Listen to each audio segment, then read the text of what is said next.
नमस्कार मित्रांनो, जय शिवराय. मी गजानन गवळी, सामाजिक कार्यकर्ता. मित्रांनो, आज चालू असलेल्या मुंबई येथील मराठा आरक्षणाच्या संदर्भात जरांगे पाटील त्या ठिकाणी बसलेले आहेत. मित्रांनो, आपण मुख्यमंत्री यांच्याकडे मराठा आरक्षणाची मागणी करत आहोत की आम्हाला आरक्षण मिळवून द्या. मित्रांनो, मुख्यमंत्री का तिथे बसलेले आहेत हे पहिल्यांदा आपण लक्षात घेतलेलं पाहिजे की मुख्यमंत्री हा मुंबईत आपल्या आमदाराच्या भरोशावर बसलेला आहे. या कन्नड तालुक्याच्या नव्हे तर राज्यातील सर्व तालुक्यातील आमदाराच्या भरोशावर हा मुख्यमंत्री मुंबईमध्ये बसलेला आहे. त्याची खुर्ची खाली केल्याशिवाय आरक्षणाला पर्याय निघणार नाही. तर हा दम कोणात पाहिजे? तर हा दम ज्यांनी मराठ्यांचं मतदान त्या ठिकाणी मिळवलेलं आहे ते आमदार म्हणतात का की आम्ही राजीनामा देतो किंवा मराठ्यांना आरक्षण द्या तरच आम्ही तुमच्या पक्षात राहतो, असा एखादा आमदार म्हणायला तयार आहे का? मग ज्या वेळेस विधानसभेच्या निवडणुका लागल्या होत्या आणि हे आमदार सगळेच्या सगळे जरांगे पाटील यांच्याकडे चक्रा मारत होते की आम्हाला मदत करा, आम्ही तुम्हाला मदत करू, तर हे हरामखोर गांडू आमदार यांनी आज रोजी त्यांना मदत करायला नको का? हा माझा प्रश्न आहे. तालुक्यातील नव्हे तर राज्यातील सर्व गांडू आमदारांना माझा सवाल आहे. आज रोजी तुम्ही मराठ्यांसाठी का बोलत नाही? तुम्ही बोलल्याच्या नंतर काम होणार नाही असं तुम्हाला वाटतंय का? मग तुम्ही का बोलत नाही की देवेंद्र फडणवीस साहेब तुम्ही आमचे मुख्यमंत्री आहात आणि आमच्या समाजासाठी किंवा कोणत्याही समाजासाठी तुमचं नेमकं कार्य काय आहे? का करत नाही तुम्ही मराठा समाजासाठी मदत? इतक्या दिवस तो हा माणूस मरण यातना भोगतोय जरांगे पाटील साहेब, तरी तुम्हाला या गरिबाची क्यू येत नाही?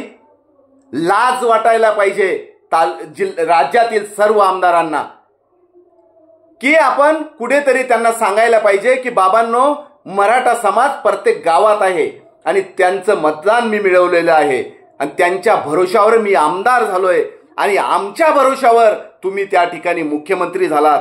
यासाठी तुम्हाला विनंती आहे असं तुम्हाला सांगायला काय हरकत आहे? परंतु एकही राज्याचा गांडू आमदार मुख्यमंत्र्याला बोलला नाही की मराठ्यांना आरक्षण द्या. सामान्य जनतेला तुम्ही का वेठीस धरतात? सामान्य जनता तुमच्याकडे काय मागते? सामान्य जनतेनं तुम्हाला अजून काय द्यायला पाहिजे? तुम्ही काय मुंबईमध्ये मक्का पेरलेली आहे आणि त्याच्या भरोशावर तुम्ही आम्हाला आरक्षण देणार का?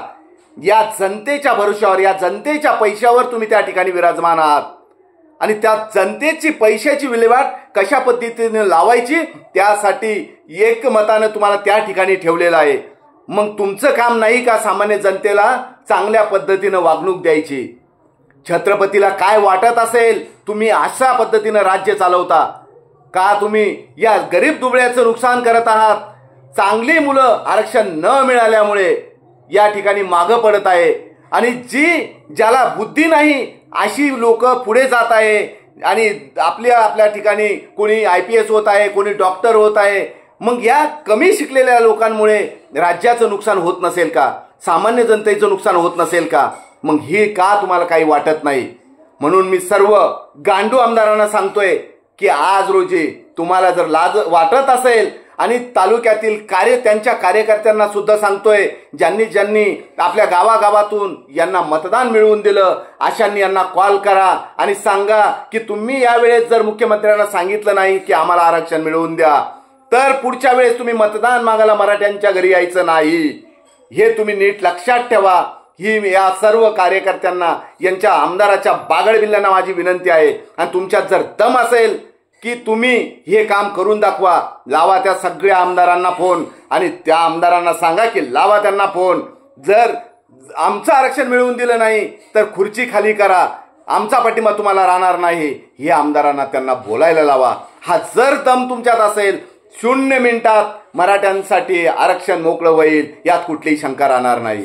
म्हणून आपणास मी विनंती करतोय सर्व कार्यकर्त्यांना की आपण आपापल्या तालुक्यातील आमदारांना कॉल करा आणि त्यांना सांगा एकतर राजीनामा फेका किंवा तुम्ही मुख्यमंत्र्यांना सांगा की आमच्या मराठा बांधवांना आरक्षण मिळवून द्या. हीच आपणास मी विनंती करतोय आणि थांबतोय. धन्यवाद.